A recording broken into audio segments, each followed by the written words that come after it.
recording? Everything looks good. Everything looks great. Awesome. Thanks, Bart. Okay, I know it's been quite a day for you. How's the family doing right now? I think the family's doing really well under the circumstances because we've had quite a few days, if not really maybe a week or so, to realize that the end was accelerating, Jeff. And that's not something you want to acknowledge, but I think it's better to go ahead and acknowledge, go through the kind of the pre-grieving process, if you will. And this didn't happen suddenly. Also, we knew that mom had been battling various forms of cancer for many, many years, and that sooner or later, the cumulative effect of the cancer itself plus the treatments was going to have some sort of deleterious effect on her health. I mean, we weren't naive about that. And the good news is, she fought it off for a long, long time. And it was really only the last few weeks that her health began to noticeably deteriorate. So to make it almost to 90 with really only 2 or 3 weeks of a real struggle, I hope we're all that fortunate. Yeah, that is a blessing. What are some of the things when you think of her? And I think I told you this in the text. And Bill Jarts and I were just talking. I mean, I can't think of two people more decent, kind, humble. What are when you think of your mom's legacy? What are some things that are going to stick out in your mind? She was always insistent on letting us know how much the folks, particularly once they got up to Green Bay when she was just age 22, and she's known them now, 6.5 decades or more, how much that meant to meet such high quality individuals who had a sense of community, a commitment to unselfishness, a level of kindness and decency. The thing I'll think about with respect to her is that she instilled in us gratitude for the way everybody she encountered, particularly in her years up there, sort of brought out the best in her, if you will.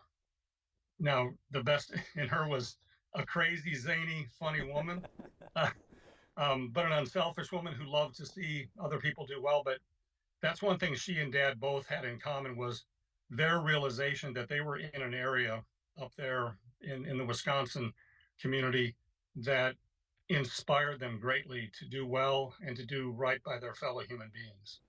Rawhide, I know, was deeply important to her. Has always been. Okay. Oh, absolutely. As a matter of fact, she was up there just I think it was maybe a year and a half or 2 years ago when the most recent home was in their name, Right. was going through the groundbreaking and the eventual opening. I had a chance to visit with them at the same time with one of those events with her.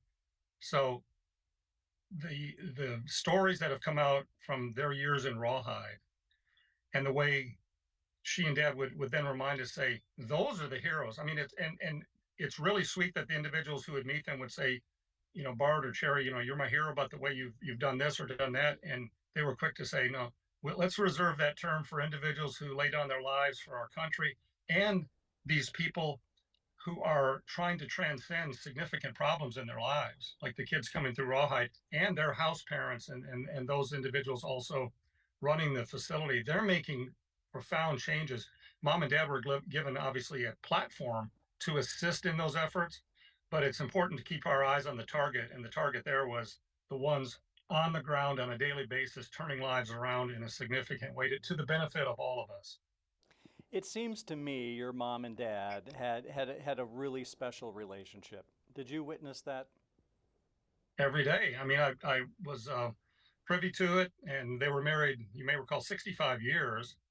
Uh, Dad passed away 4 years and 9 months ago. And in the last letter that we wrote to Mom about a week ago or so, we pointed out that, while the, the lack of her ability to have time with Dad since his passing is something that meant she had to hold his memory close to her heart, that starting today, they can do what they always did, which was fall in love with each other on a daily basis. Now they get to do it for eternity.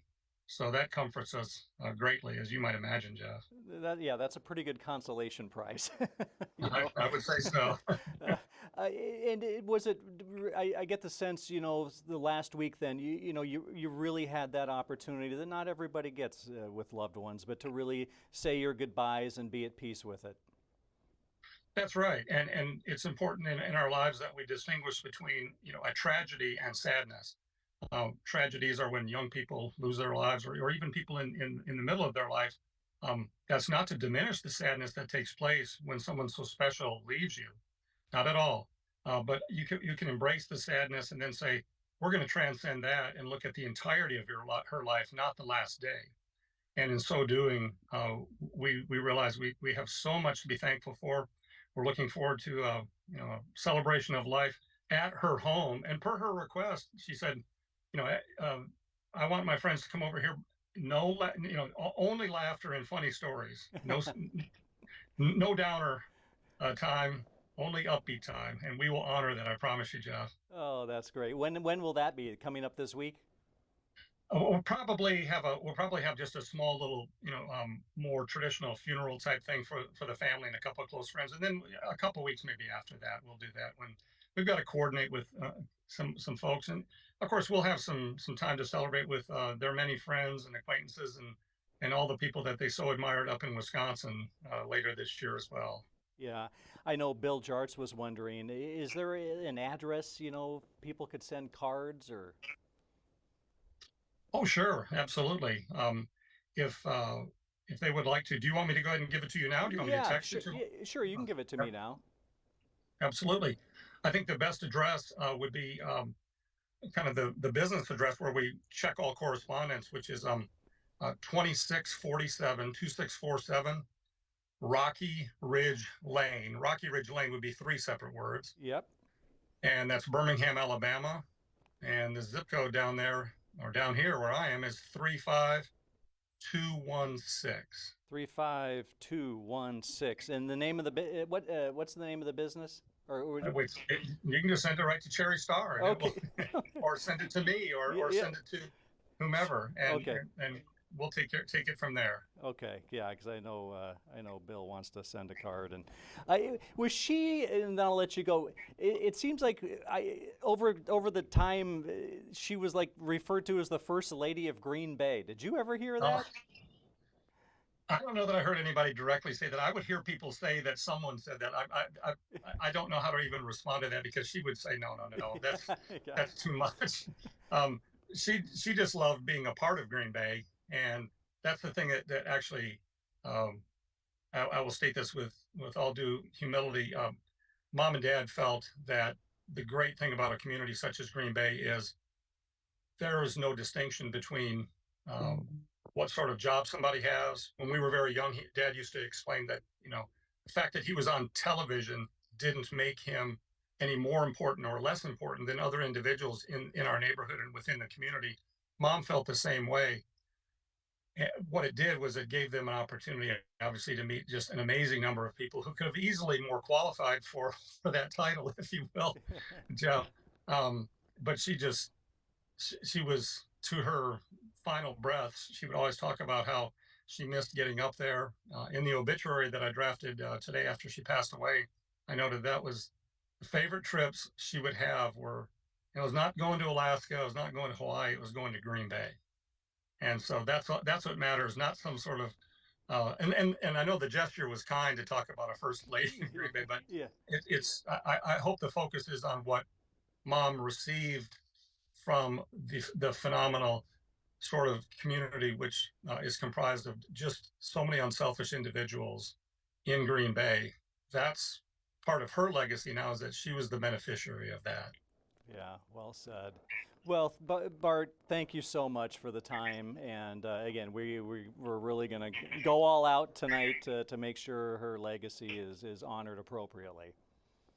You're very kind to say that, and she's probably smiling at you right now and laughing at how awful we are in technology. Amen to that. Well, Absolutely. thank you very much. I'll let you get on with your day, and